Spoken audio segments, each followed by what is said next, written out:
Welcome back. Today, I'm going to try to figure out why this car will not shift from second to third. It will shift from second to third sometimes, but it'll get stuck in second. Otherwise, I have to like double clutch it or it won't go back into second. A friend of mine redid the trans on this car, and he also did a trans for this car for me. He knows what he's talking about. I spoke to him again about it this morning, and he kind of told me some things to look for, which we'll go through and hopefully get to the bottom of it. All right, got to move this beast first, and we'll take this out, take it for a short ride, and see if we can fix it.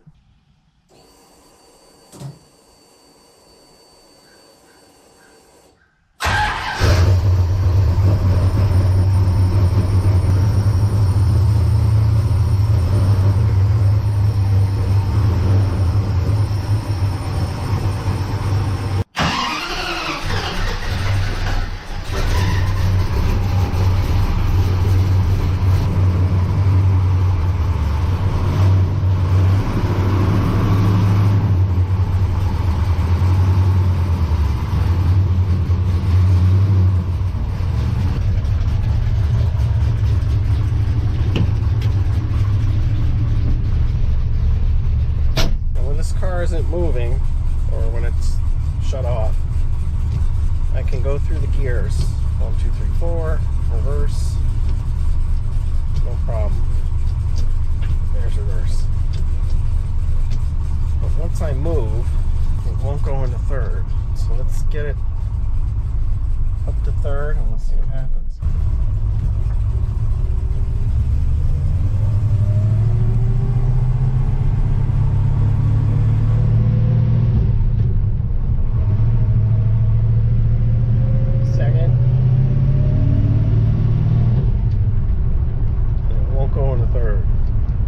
Go to second, it'll grind. If I double clutch it,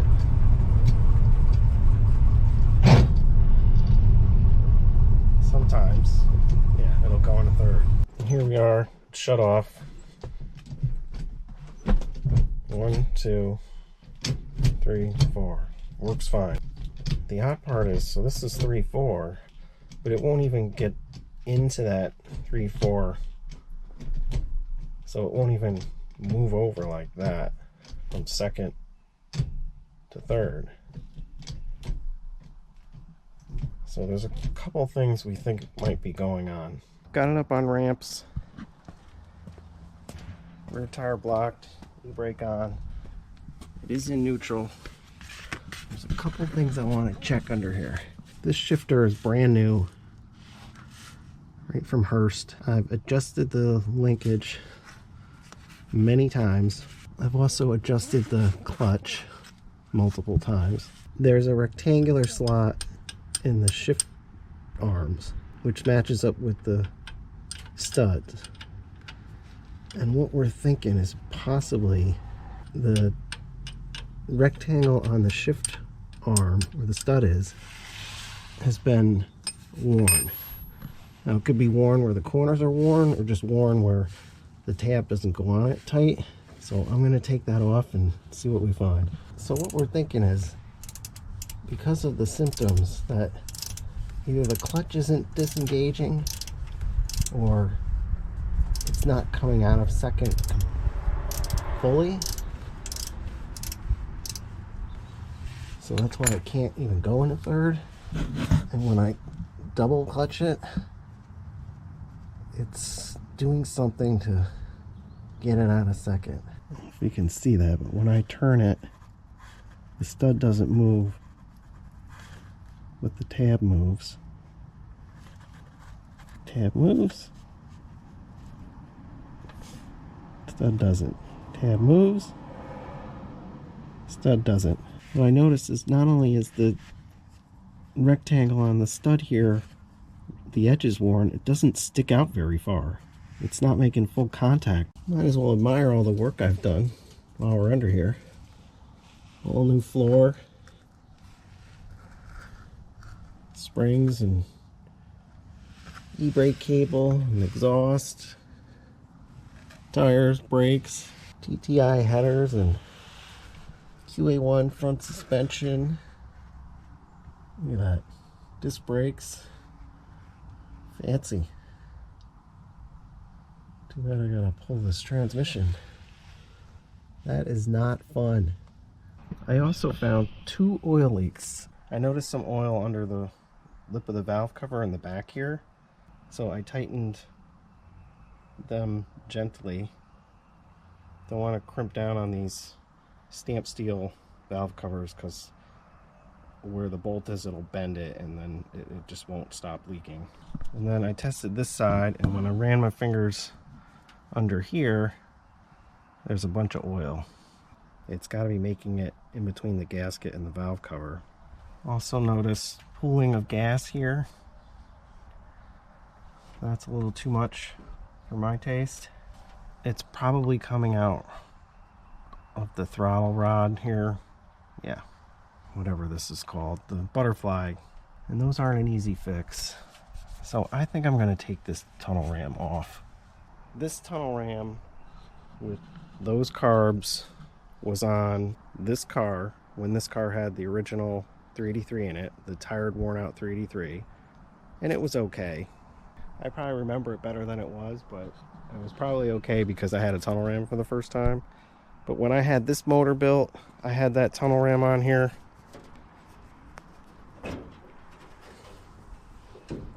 And it didn't give me any problems. I didn't have gas leaks, nothing. These carbs sat for a long time, and when I put them on here, this rear bowl was leaking. There's an internal O-ring gasket here that you can't get to, you can't replace because this is crushed over this brass plug. So I had to replace the rear bowl, and the seals in these butterflies are definitely leaking. You can see some residue here, but this side is definitely worse. It's definitely gotten worse since when I first put this on here. I mean, the way I see it, this car is kind of speaking to me and I should listen. So I think I'm going to definitely remove this and put the 4-barrel back on it. Got to take the trans out anyway. It's going to be apart. I might as well address some stuff. I don't want gas leaks. Don't want to deal with that. I mean, I have to keep in mind, this car has 499 miles on it as of today. I reset this speedometer when I put this car together, so I've only driven it 499 miles. I think 100 and something of it were with the 4-speed with the bad front bearing that I just bought used and took a shot. So a few minor oil leaks and, you know, things to deal with. I'm okay with that. I may have jumped the gun on the tunnel ram, but if the gas wasn't leaking out of that passenger side, I would probably leave it on.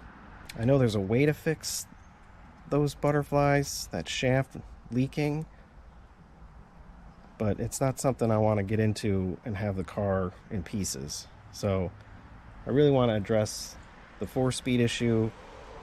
I don't want to have gas leaking, and I want to get some more miles on this so I can sort out anything I need to sort out. I did manage to fix the gas gauge, although it does slosh around a lot when you're driving. It works.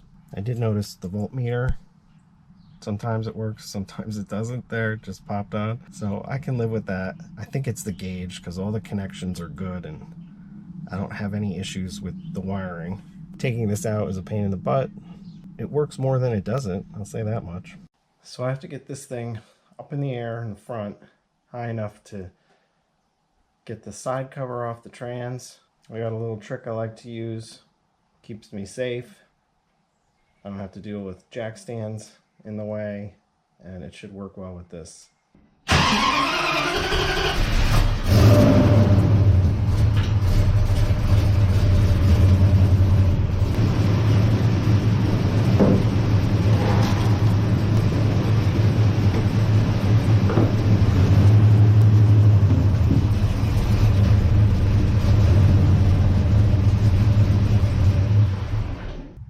And there it is. That's how we get it done. So after taking the transmission out of this car once already, and the debacle with the 5-speed on this car, that trans had to come out 3 times, and it's a 4-speed, so the 5-speed didn't work out. Anyhow, so these are actual real 2x6s, so that gives me an extra 2 inches, which counts. It's safe.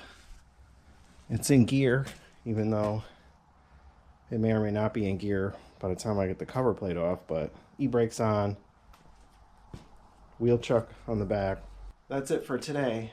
I actually have to get to work, but this is how I get stuff done. You know, I had 15-20 minutes.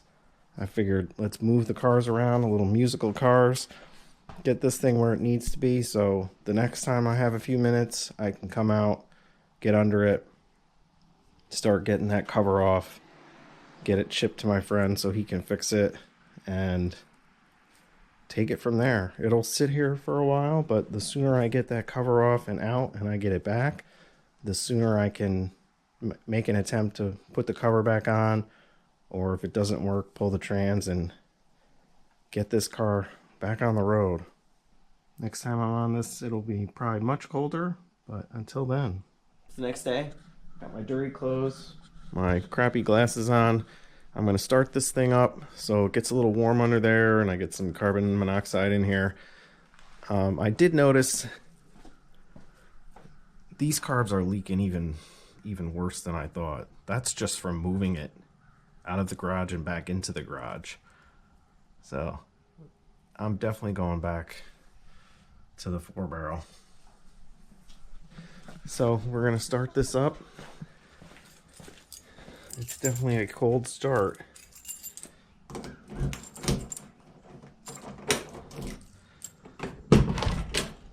Let's see how it goes. Gotta move my mouse trap for now.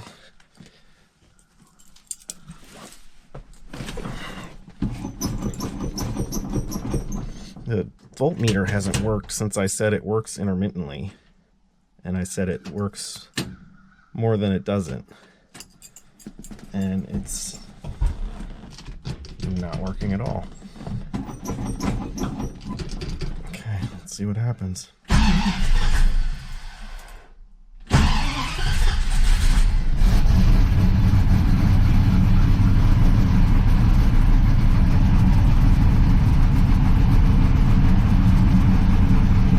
Oil pressure.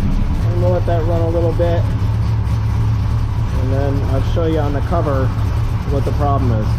It is abundantly clear that these valve covers are leaking and ruining my new garage floor here. So the cover, the side comes down to here. The fill plug is on this side of the trans, and it's up here on the side. So I've got too much fluid in this, so here's the drain plug. I'm going to pop that out, drain the fluid, and then we'll get on to, I think it's like 8 or 10 bolts. I got to take the shift rods off, and hopefully I'll have enough clearance to get this cover off. So there's the cover and the shift rods, and there's the floor pan, and then there's like a little cove where the 4-speed hump is. And when I cut that floor out, I looked at like original cars that were 4 speeds. So that's the size of it. It's kind of got like a little lip on where like dirt can sit. So I cut it a little bigger so there wasn't so much of a lip, but then you seam seal it. So I'm gonna pop this plug out, and the question is this gonna come out straight down or fly out into my face? I went and got some gloves. It's gear oil. Get it on your hands and forget it. It's weeks before it comes off. Okay, let's see how big of a mess I can make. Doesn't look super clean, but it doesn't look super dirty. All right, we'll let that drain. We'll get on to the cover. The reason we're here. For those of you who've never welded, this was the first thing I welded, I believe. This cross membrane. So there's some goober welds. And what I did was I cut the frame out in this section where this cross member was, because everything was rotted. And you could probably see it. What I do is I put a plate of steel on the inside of the frame. You can see the edge of it there. So the plate of steel goes past it, you know, like 2 or 3 inches on either side of this, where this hole was that I cut out. And then I plug weld it, and then I welded it to the frame along the edge and along this, and I plug welded this, I believe. And as we come over here, look at that. I got a little better. And you can see the edge of that plate in that hole, probably, maybe. So, and on this side, I just left it open because it helps drain stuff out. I gotta replace this splash shield. And this frame rail I replaced. I did the same thing from the cross member here to this weld. I cut that frame rail out along with the splash shield. And I did the same thing. I plated it on the sides. I remember this weld going up the frame. I was like very happy with that. And welded it around. And then there's a bunch of spot welds here. And then you spot weld it to the floor. It was literally my first welding, replacing a cross member and a piece of frame. So if I can do it, anybody can. Oh shit. Let's let that overflow. I'm yapping too much. So I learned the lesson the hard way with glasses. These are like some old glasses. I had brand new glasses on when I was first working on this. And I crawled under it. And as I crawled under it, I don't know what it was, I forget. A piece of metal was hanging down. And it scratched my lens on my brand new glasses. It was just like my face up against the floorboard. Just scratch. $300 down the drain. So that is in part why, well, that is why I put this thing up on ramps and actual 2x. That extra 2 inches, it just saves your back and arms and head and neck and everything else. So I don't want to overthink it, but I do want to think it. I think I'll just unbolt the rods. I was going to try to pop these clips off so I could leave the tabs where they're supposed to be, because the tabs are going with the cover. But I do have the diagram somewhere. And getting these clips, I don't know if I can get that clip up there. Probably be in the way of the bolt. And then I can just pop the clips off here. These things go flying, so make sure you close your eyes. See, the problem is when you do this, you put it in gear. What I should do, I should put the pin in. I don't know if I have the pin. It holds the rods together. Holds them all in neutral.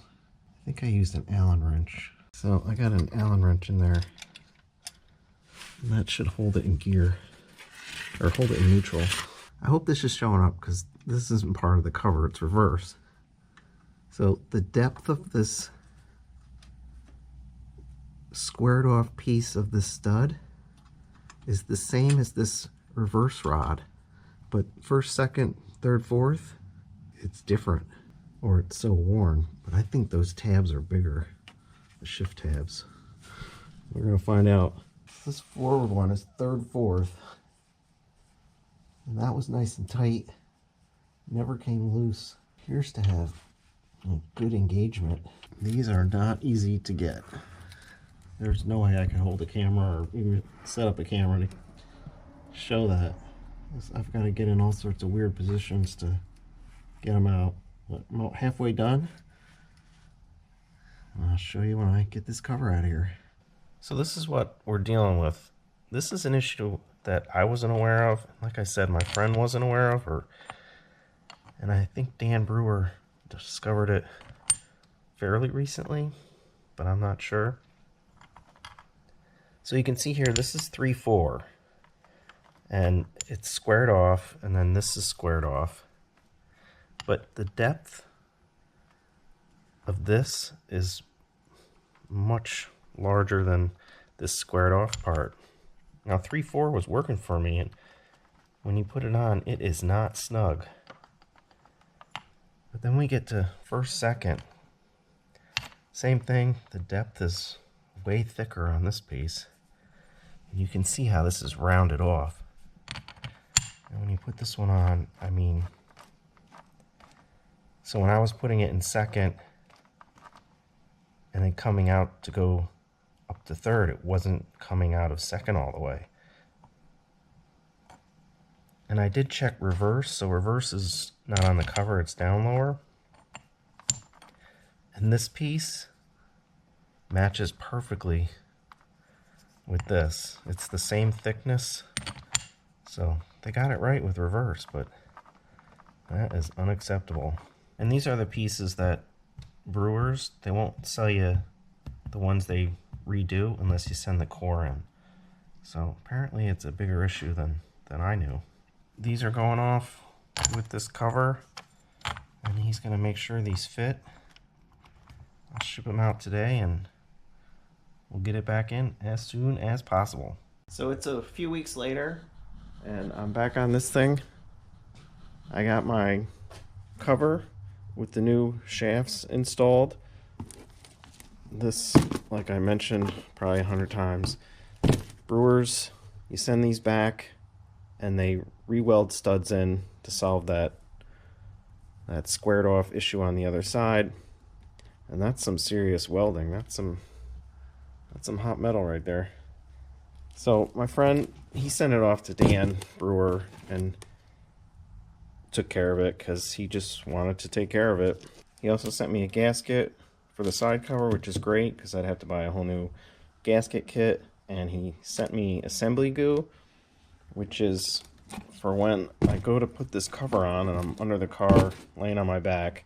To get the shift forks in here, the shift forks have to remain level. So this shift fork will go on the trans, but it'll slide down. So the goo is going to keep it level so I can get this cover on. So as much as I appreciate him putting my shifter tabs on, I got to take them off because when I'm sliding this cover up under the car, there's not a lot of room, and I need this to be away from the trans as much as possible to get it on the rods. Plus I want to see what these look like. I've already seen pictures, but we'll take a quick look. That is a nice, crisp, squared off stud. And these are a little hard to get on. And notice how it actually is the same depth almost as the shift rod. Where the other ones were like sunk down in. They were very shallow. So that'll solve my first, second to third getting stuck in second issue. Alright, I'm going to slide this on. Hopefully not scream and swear too much. When I put this gasket on, a little trick I learned, I don't know from who or when, but I'll put a little grease on both sides of this gasket. It'll keep it from drying out. It'll help it stick to this cover as I'm putting it on, and it'll keep the gear oil from seeping through it. There they are, where they need to be. Thanks, assembly goo. I'm going to put this cover on. See how well or not well that goes. I also pulled the valve cover on this side. I'm going to pull the other one. The oil was definitely coming out both sides back here. And everybody knows if you over tighten them in between, it gets loose because this pulls down and this kind of stays up. Well, I didn't really over tighten it, but what happened was on the back here, this gasket was stuck to the head all the way around. It took me a while to get it off, but it wasn't stuck to the valve cover, and that's where the oil was seeping through. Of course, chrome doesn't seal well at all. Normally I use gasket cinch to glue the gasket. I'll glue the gasket to the valve cover. I did it on the Barracuda.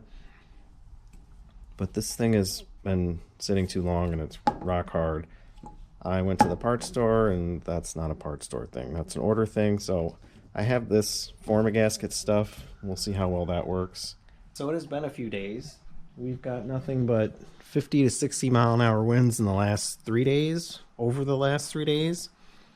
which is ridiculous. I don't know what's going on around here, but it's a regular thing now. I gotta like strap the canopy to the car every other week. So I learned a few things about A833 Mopar 4-speeds. So let's do a quick recap and hopefully get this off the ramps.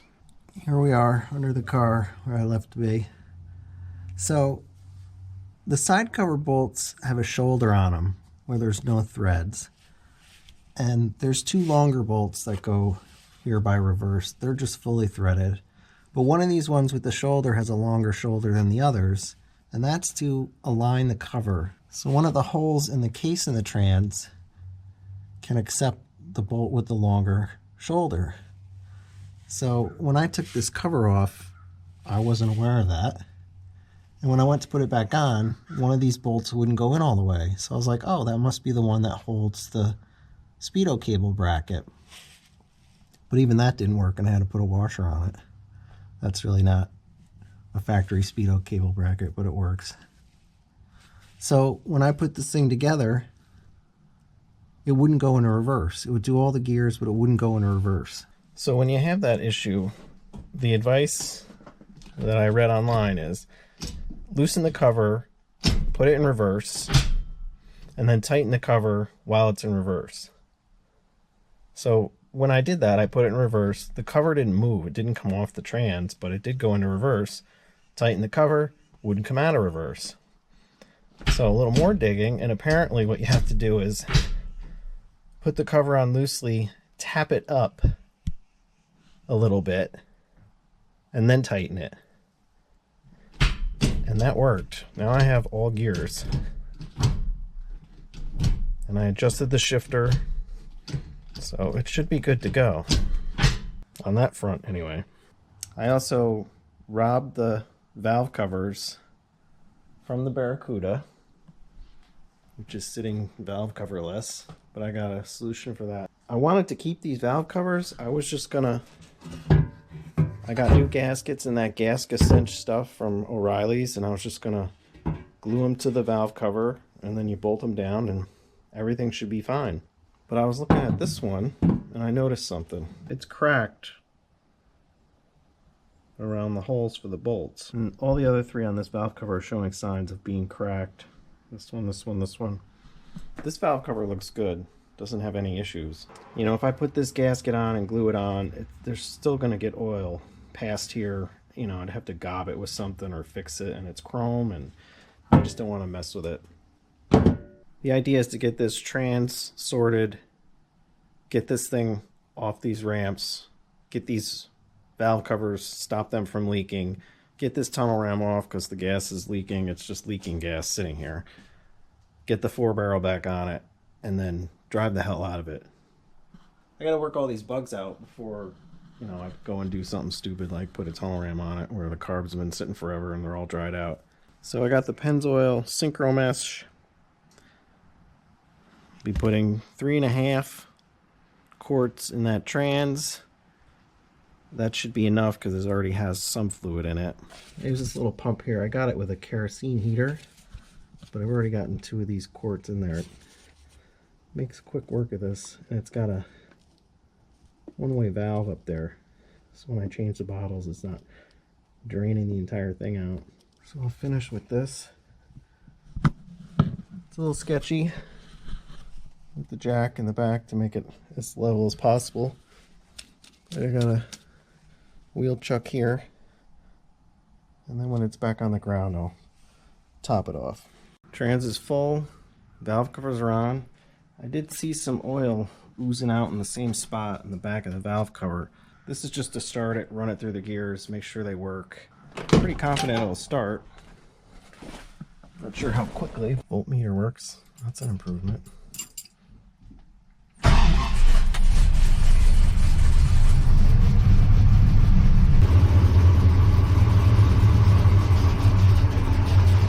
Run it through the gears.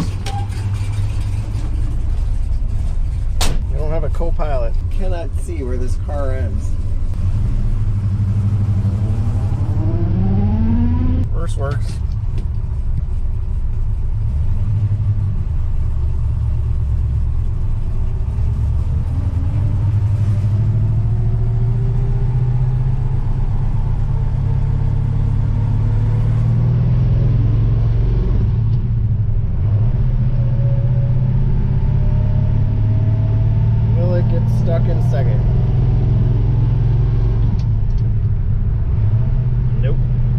smells like it is gushing oil. There's the culprit. It's leaking out the intake, and I know why. Because with these aluminum intakes, you're supposed to put a gasket under the valley pan. From the factory, there was no gasket. I just found this out because I did the same thing last time. I thought it was the bolt holes, so I sealed up the bolt holes for the intake. That's not what it is. Because the oil can get up, the runners will suck it up. So you got to put a gasket in between the valley pan and the head, and you don't really need one between the intake and the valley pan unless you've got space to make up.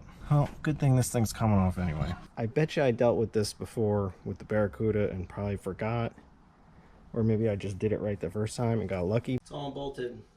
I didn't take the carbs off, obviously, but maybe I should have. Let's see if it's loose.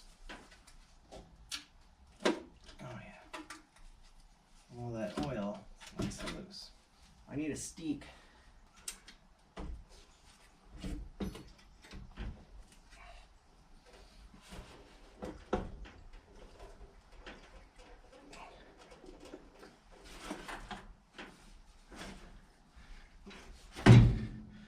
Tunnel rims are heavy. Here's what stupidity looks like.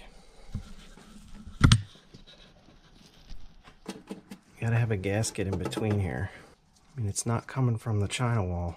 Okay, when you find oil under the rail, and that's nowhere near the inside of the engine, that is a problem. Look at all that oil. It was just filling this and then just floating to the back. If you do it right and just put the gasket in between, and then even if you need, you know, the extra space, one on top, and you glue them to this pan and to the head, anytime you want to change an intake, you can just take it on and off. Distributor is not part of it. That's a lot of oil. So it is just seeping up through here, probably getting sucked up through. Got the engine cleaned up, got my gasket kit. The instructions even say to glue, they say glue a gasket on the back side and on the front side, and they say trim it to fit around the runners here. And I test fit all these and they fit perfect on this and the heads. So I'll glue these on with gasket cinch. Got my RTV on. Time to get this in. And of course, the leaf blowers are going already. A lot of people paint these, me included, but I've noticed if you don't really get a good paint job on there, it just flakes off and it looks terrible.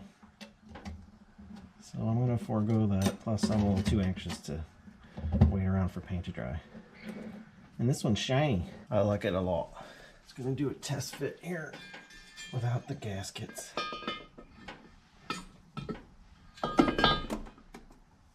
Seems to fit pretty well. So I tried this thing without the second gaskets, with the second gaskets, without, with, I don't know how many different times, and it just would not fit. And I plucked it on there just now. I was about ready to drill out the holes in the intake, and they went in finger tight. I mean, this one I can still move with my finger. So I'm tightening them, or I'm getting them in as far as possible, just finger tight, so I don't destroy the threads. And if they get tight, I was pulling them out and checking the threads, and it wasn't looking good. But it just went on, no problem. I mean, I even put these brackets on because I didn't want to jinx myself and have to take the bolts out and screw it up.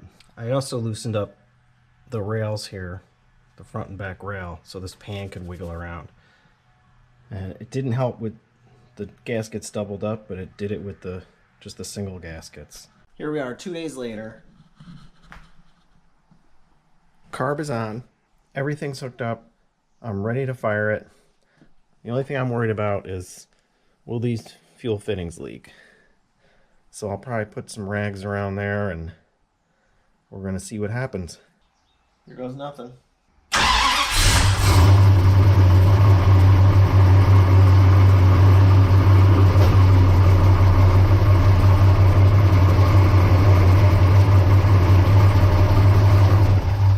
So of course it's leaking out of the two places that I didn't expect it to leak. Yep. So those little paper gaskets are probably shot. This one was really squirting.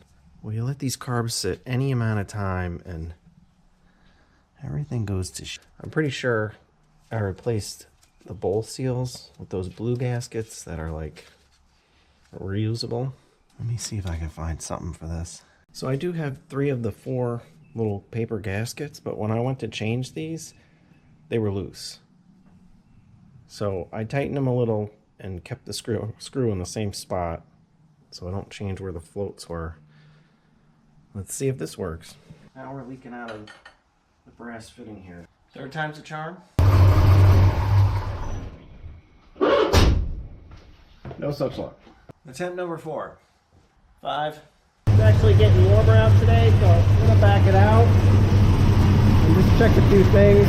Idling a little high, but it was leaking oil into the cylinders, you know, before when I ran it. So let's back it out and see what we can see.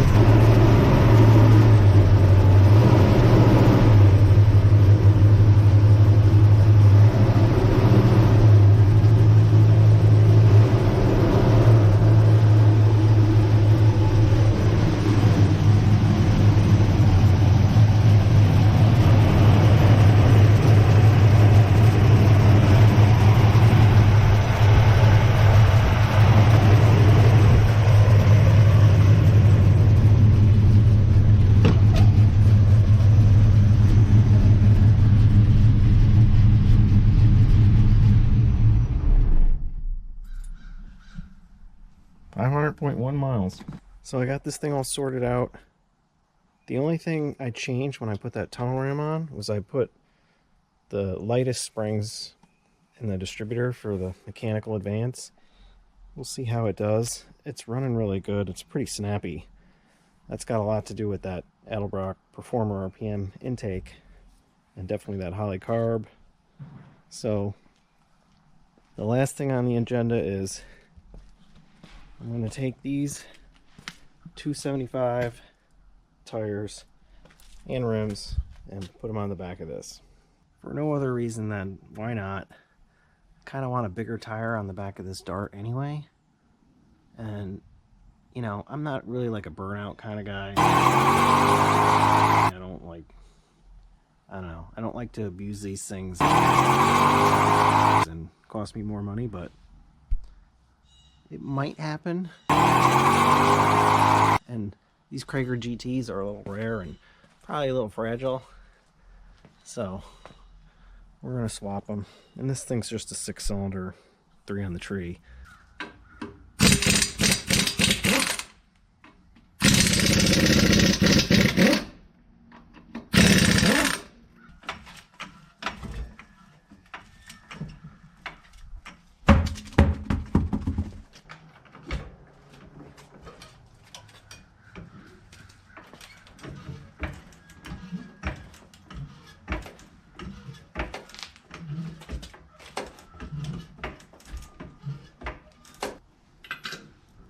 No impact on these, don't want to damage the lug nuts. I ordered both Megard and Krager lug nuts, and the Megard ones are way better. Krager's their lug nuts are just terrible. They strip out and they're not squared off. They're garbage.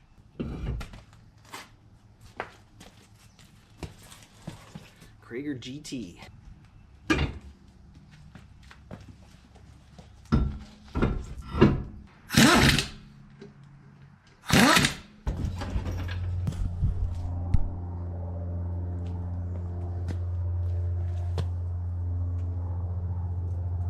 Yeah, I like it better.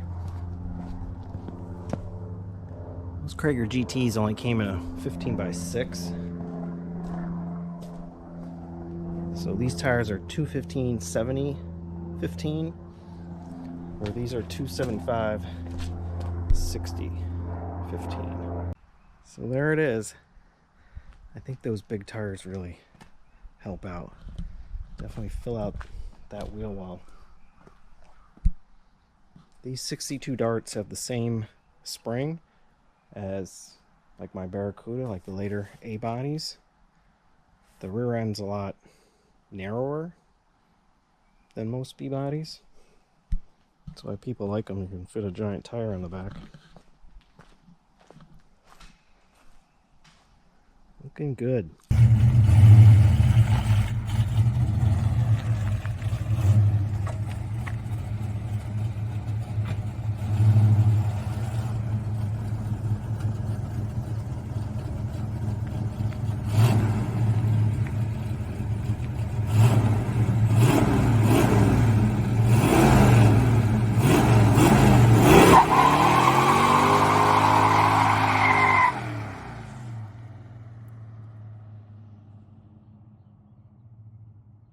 Alright, I gotta take off. I got things to do, places to go, responsibilities and all that. But there will be more from this car, and that car, and those cars, soon enough. Thanks for watching. Definitely not the rarest Kragers, but I think one of the coolest ones they ever made. These I got as a set from this guy who, they were his father's. Apparently he had a Mustang, which is the same bolt pattern. And this one, someone who was practicing some custom paint schemes on a rim. I never saw that before. It's the only one like that. I don't know which one I like the most. Pretty cool though. So the Barracuda gave up its valve covers for the Dart, the old standby Mopar Performance aluminum valve covers. But I had something in the wings for the Barracuda that I've been wanting to put on for some time, but just haven't found the excuse. So these are an old school set of Wyand valve covers. Now they don't make the valve covers anymore, and they don't make the tunnel ram for the B engines. And these were actually, they had remnants of like black crinkle paint on them. They were sprayed some weird gray and they were just terrible. So I stripped them and painted them with just some basic engine paint. There is kind of like a texture in between the fins, but you know, I didn't recreate the crinkle. I don't even know if you can, but I just got to finish zipping this one on, and I think it looks great. I mean, I love that, the Wyand, and it's pronounced Wyand if you check out the old school ads. The Wyand valve covers with the Wyand tunnel ram. I think it looks sharp. So we're going to button that up and then get right back on the Dart. Like I said, this thing has a slant 6. 64 Belvedere. 3 on the tree. Basic granny car. Solid as a rock though. Except for this giant hole here. It's really the only problem with it.